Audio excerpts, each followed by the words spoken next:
Rain stitched the night into a single shivering sheet.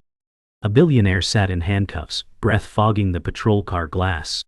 Across the curb, a small girl clutched a scuffed backpack and tried not to blink. The city glowed like a wound, bright at the edges and dark at the core.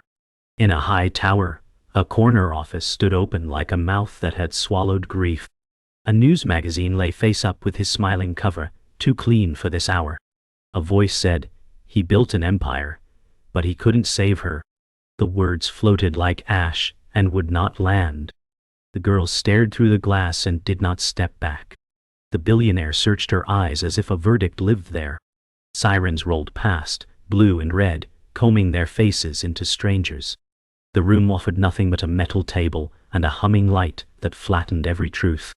A guard said, "Wait here," and the door clicked with a tired finality. The billionaire sat, wrists marked by the cuffs, and watched his own hands as if they belonged to someone else. In the lobby, the child's sneakers squeaked softly each time she shifted her weight. The city outside kept raining, because some nights refused to end. The magazine's smile felt like a ghost that had borrowed his skin and left no forwarding address. He tried to swallow, and the air tasted of bleach and unresolved questions. A voice said, "He built an empire, but he couldn't save her." The words did not accuse him, yet they did not forgive. The clock did what clocks do, and made a story out of seconds. Hours earlier, the tower had been a cathedral for the living, and he had been its only pilgrim. He closed the door against the city, and let the quiet lay its hands on his shoulders. The magazine cover grinned up like a dare he had already lost. He touched the paper and left a dark crescent of water from his sleeve. A voice said, "He built an empire, but he couldn't save her." He folded, but no chair caught him, so he learned the shape of the floor. The skyline kept its distance like an audience that had paid too much. He whispered to no one, and the walls did not lean closer. In the reflection, he looked like a man who had borrowed time and misplaced the receipt. The night did not argue. It simply continued. The child waited on a vinyl chair that sighed when she moved. She held the backpack like a life jacket and counted the stitches on its strap. An officer said, "It won't be long," as if time could be ordered like coffee. She studied the patrol car where the man sat and tried to decide if power could look small. The rain made the sidewalk stutter in broken light. A vending machine hummed a song that refused to find a chorus. Her eyes did not ask questions. They filed evidence. Somewhere, a printer spat forms that sounded like paper nerves. The door opened, and the room breathed different. She did not stand. She centered herself and let the moment arrive. Outside, the patrol car idled like a patient animal. Inside, the billionaire lifted his wrists and watched the red marks fade to a dull memory. He met the child's gaze through a veil of glass and weather. The city reduced them to silhouettes, and then rebuilt them in color. A voice said, "He built an empire, but he couldn't save her." The line hung between them like a bridge too narrow for two. He inhaled, as if the air might grant a second chance. "Huh?" She did not flinch, and the night learned a new kind of silence. Somewhere above, an elevator stopped on a floor that did not matter. The siren's echo slipped away, leaving only breath and rain. The wound had a filing date. Marcus Hale kept the old eviction notice in a folder that never closed. He read it like a mirror and felt 12 again. Marcus Hale said, "I promised I would never be small." The promise tasted like rust and rain. The kitchen of his childhood was gone, yet it still breathed inside him. He remembered his mother counting coins under a dim bulb. He remembered the silence after the counting stopped. Power arrived later and wore his name like a bright coat. The coat did not fit the boy who hid in his ribs. The boy measured every room and found himself lacking. The man learned to fill rooms with numbers instead. That is how an empire begins, and how a person vanishes. The boardroom had rules that felt older than walls. Eva Hale stood outside with her backpack and a visitor sticker that peeled at the edges. A guard said, "Not this meeting, kiddo." She stared at the frosted glass without blinking. Eva Hale said. He told me to wait here. The clock in the lobby stole courage in small clicks. She counted to 100 and started again. Inside, voices rose and fell like weather she could not enter. She learned that power can sound like distant thunder. She also learned how quiet a hallway can be. The lesson settled into her small shoulders and stayed. She did not cry. She made a note the world would hear later. Memory did not ask permission. Marcus Hale stood in the break room and watched a vending coil refuse a snack. He saw a store counter from long ago and a bell that never rang. His mother had asked for a job and received a nod that meant no. The boy sat on a stool and learned patience that hurt. Marcus Hale said, "I will build something that answers." The machine clunked and offered nothing. "Wow." He smiled without humor and returned to work he could control. Control felt like a warm coat in winter. It also felt like armor he could not remove. The hunger that started in a small store grew teeth. He fed it with hours and called that growth. Shame braided itself with love and called itself purpose. Marcus Hale opened a drawer of letters he never sent.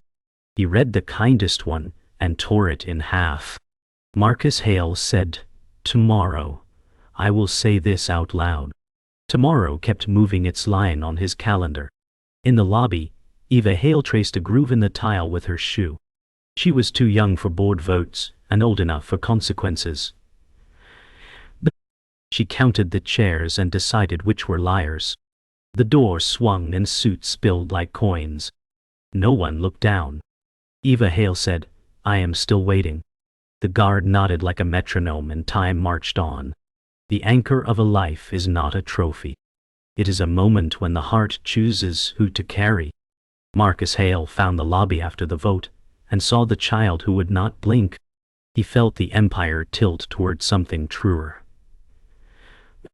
Marcus Hale said, "Eva, I am here now." The name landed like a small bell and rang. Eva Hale said, "You said that yesterday." The words did not accuse. They measured. He took off his coat and sat beside her on the cold bench. The bench did not warm, but the space did. He counted breaths instead of dollars and learned a new math. It started with one child and no exits. The pivot began at a whiteboard that looked like a storm map.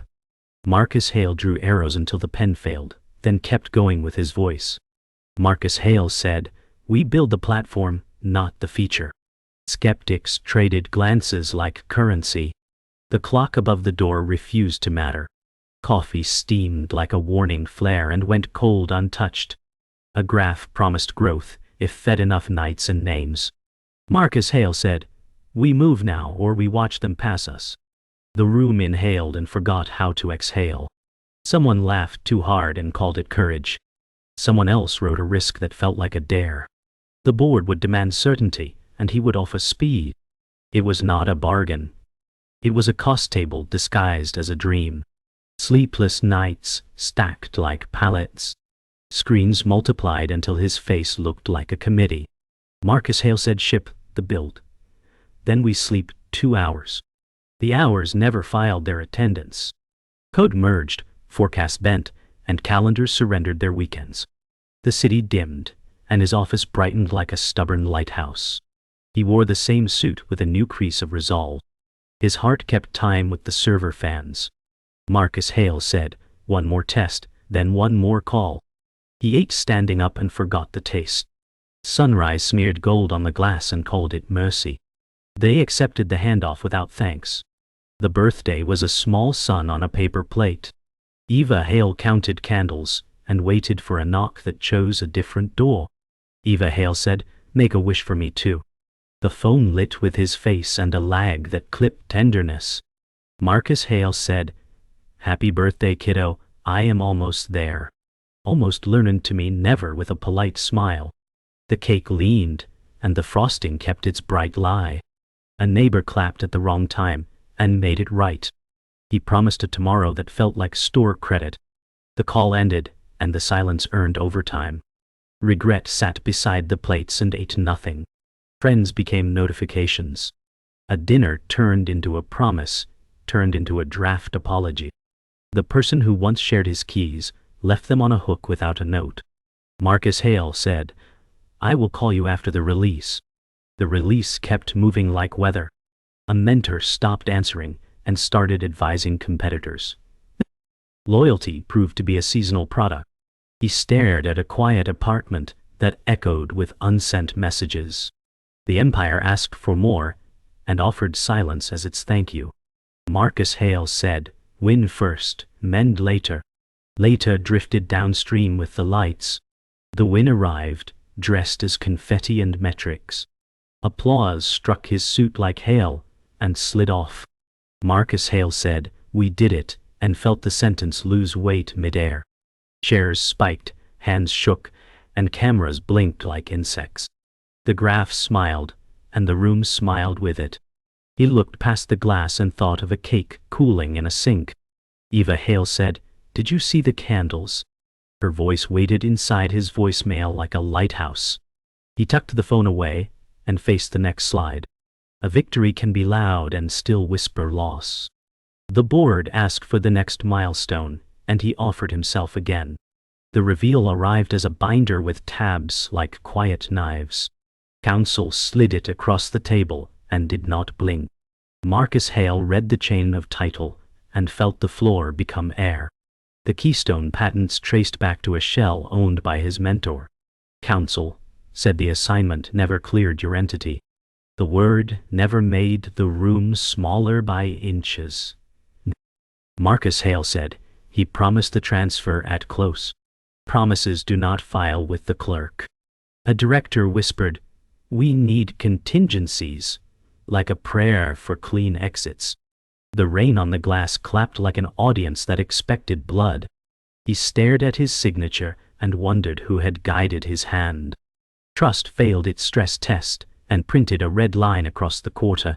The Empire held still, the way a bridge holds still before a crack speaks. The clinic smelled like lemon and endings. A scan glowed with a pale answer that did not negotiate. The physician folded her hands as if protecting the words from breaking. Physician said, "You have time, but not the kind you can spend freely." The syllables arranged his future without his consent. Marcus Hale said, "This stays here until the quarter closes." Secrecy felt like armor that leaked at the seams. He watched the image and saw a calendar with missing weeks. The clock ticked with bedside manners it could not master. He imagined the board, the markets, the teams with rent due.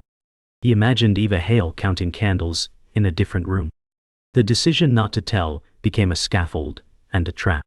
He walked out taller and lonelier, rehearsing a smile that would not hold. Collapse is often heard before it is seen. Eva Hale read the headline on a tablet that was not hers. The mentor's name sat beside the word dispute like it had found a chair. In a briefcase, she found pills with a schedule that felt secret. Eva Hale said, "Why does a strong person hide medicine?" The house held its breath and answered nothing. She traced the label with a finger that had learned patience. The rain met the gutter and argued in soft fists. She pictured the boardroom door that never opened. She pictured her father shrinking inside a suit that fit. The truth braided two threads and pulled tight.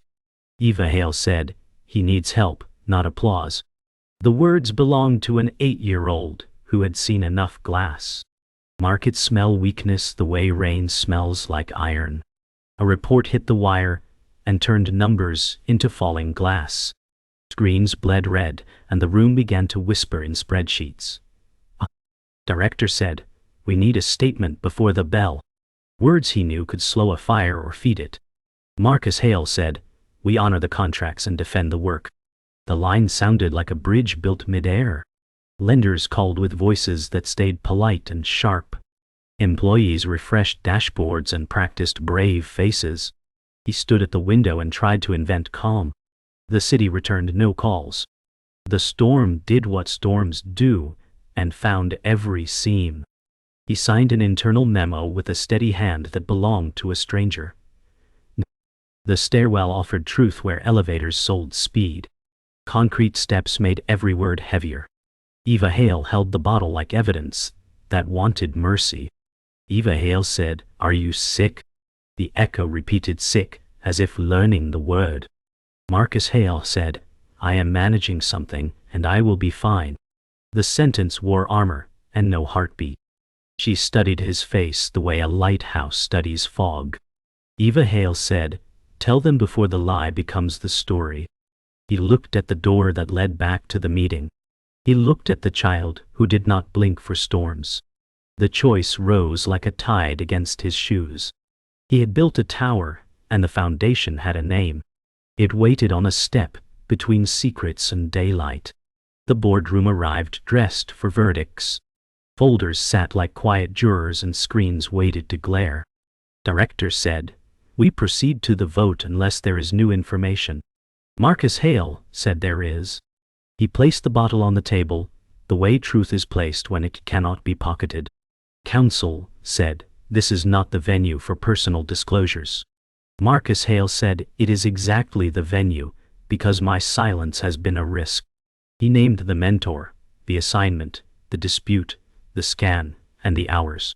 He did not tremble, and the room did it for him. Director said, "You realize the implications for governance." Marcus Hale said, "I do, and I accept them." Outside, the storm tapped the glass like a clerk stamping time. Apology is a tool only when it lifts weight. Marcus Hale said, "I'm sorry for what I hid, and for how it bent our choices." The sentence carried more than air, and less than repair. Director said, "Do you propose a remedy?" Marcus Hale said, "I will step aside today, support the legal fight as a witness, and secure the team's runway." Counsel breathed like someone learning weather. A vote sheet slid forward with a hush that sounded like snow. He signed where legacy learns new grammar. Tettled down lead. The room exhaled, as if the building were a lung. The storm found a seam and let light through it. He stood taller by losing a title that had become a disguise. The atrium filled with people and the sound of shoes trying to be brave. Cameras waited like small moons. Marcus Hale said, "I owe you the whole truth and a clear future." He named the dispute without flinching, and the diagnosis without drama. He promised benefits secured, severance protected, and leadership continuity. He thanked the night crew by name, and the interns by role. Applause arrived late and honest. Marcus Hale said, "Build what matters, even when it costs you what you thought you were." The sentence landed, and did not shatter. He stepped back from the podium not as a ruler, but as a man who had turned toward a door that finally opened inward. The elevator doors opened on a silence that felt earned. Eva Hale stood with her backpack and the steadiness of a lighthouse. She did not rush him. Eva Hale said, "Did you tell them?" Marcus Hale said, "I told them everything, and I chose you." The words removed weight from the room and added it to his spine. They closed the distance without ceremony. The hug was small and absolute. The hallway watched and learned a better purpose. He breathed in the scent of rain and crayons and forgiveness. The tower did not fall, but it understood its place again. The board filed a statement that read like a weather report after landfall. Reporters gathered under umbrellas and practiced questions with sharpened edges. Marcus Hale said, "No comment today," and meant it kindly. He stepped into the rain without a driver or a script. Eva Hale said, "Can we go home now?" He nodded and felt the answer alter the map. Behind them, the logo glowed like a memory instead of a monument. Ahead, the street offered puddles and a path they could own. He had traded altitude for presence, and the ground held. The moment did not end the fire, but it changed its aim. Morning found them in chairs that faced a window and a future. The infusion pump ticked like a patient metronome. Marcus Hale said, "I am here, and I am scared, and I am staying."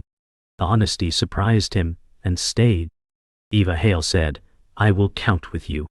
She drew stars on a notepad, and named them after good days. The nurse smiled the way storms break. He watched the bag drip, and saw a ledger rewriting itself. He chose presence over posture, and felt the room accept the trade. Outside, rain rinsed the city into softer lines. Inside, a father learned how to be small and still be enough. The community center smelled like floor polish and new chances. Folding chairs became a small amphitheater. Marcus Hale said, "Ask the hard questions first, then the beautiful ones." Teen faces lifted toward the idea. Eva Hale said, "Start with people, not products." He mapped cash flows and named the costs that hide. He spoke of ethics as ballast, not garnish. A mother in the back took notes with fierce care. He felt the empire return as a toolkit, not a throne. The day ended without applause and left something better. They stacked chairs and called it work that counted. The park wore last night's rain like a memory. Wind tugged at a kite that wanted courage. Eva Hale said, "Let it rise, then feel it." Marcus Hale said, "I always did the opposite." The string hummed and taught his hands a kinder math. Geese argued by the pond and lost interest. He laughed and did not check a screen. The kite steadied and then climbed. He breathed with it and learned a new height that required no tower. The sun pushed through and made ordinary things shine. They walked home, carrying wind on their sleeves. The courthouse hallway held voices that had learned to whisper. A mediator waited with a file and patient shoes. The mentor stood older, yet unchanged in posture. Mentor said, "We can fight for years." Marcus Hale said, "We can repair today." He offered terms that protected people before pride. He asked for open licenses where the work served lives. The mentor blinked and measured the room again. Signatures found their places like tired birds. Loss arrived, counted fairly, and left quietly. He stepped outside and felt the weather turn from iron to air. Evening folded the apartment into a warm square of light. Pasta steamed like a small blessing. Eva Hale said, "What happens next?" Marcus Hale said, "We show up even on thin days." He taped a schedule to the fridge and left room for joy. They set 2 forks and a third for hope. He spoke of fatigue as a guest, not a king. She spoke of school projects with the gravity of planets. The window gathered the city in kind reflection. He felt the room answer a question he had not voiced. The answer was simple, and finally his. Morning unrolled like a clean page, and the school gym smelled of paper and hope. Posters leaned on easels that wobbled but tried. Eva Hale said, "Watch me," and the request was also a command to time. Marcus Hale said, "I am here all the way," and set his phone to silent without ceremony. The project was a simple filter made from sand and cloth, and it worked.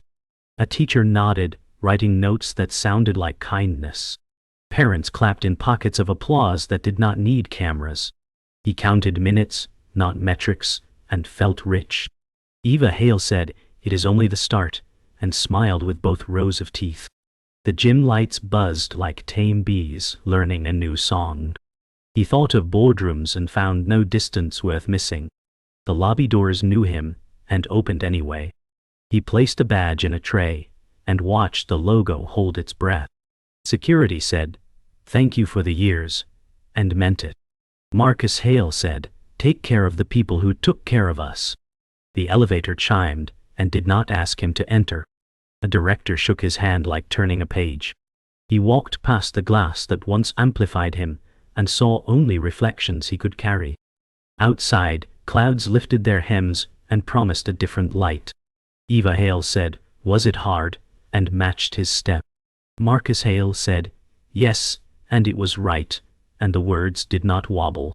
The street accepted their weight and did not argue. The scan room hummed like a well-behaved storm. A physician traced progress with a capped pen and careful eyes. Physician said, "We have good trends, and we keep moving." Numbers softened into days that looked livable. Marcus Hale said, "We will pace and not pretend." He folded the plan in thirds and placed it where a wallet used to live. Eva Hale said, "Then we celebrate small," and pointed at a cart of juice boxes. The nurse laughed and forgave the hallway for being a hallway. He breathed without negotiating terms with the air. The future did not promise, but it did not threaten. He took her hand and felt his name return to him without title. Night gathered at the community hall and left the door open. Laptops glowed like patient campfires around folding tables. Marcus Hale said, "Here is the code under licenses that serve people first." The room lifted, not with cheers, but with work. Eva Hale said, "Start with water and power," and passed printouts with small hands that knew big edges. A teenager asked about risk and received a map instead of a slogan.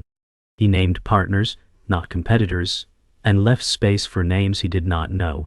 The ceiling fans spun modest weather that felt like relief. Purpose arrived with sleeves rolled and no spotlight. It would stay if invited, and tonight they invited it. Fireworks stitched the skyline into brief flowers that forgot to be dangerous. The apartment window kept their reflections close and kind. Eva Hale said, "Does the world look different from here?"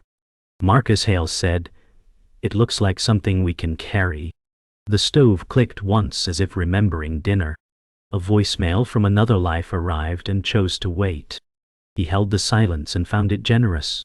She reached for his sleeve, and he did not move away. The city shouted joy and then caught its breath. The narrator has no need to add thunder where a whisper will do. He left the company, but never left her.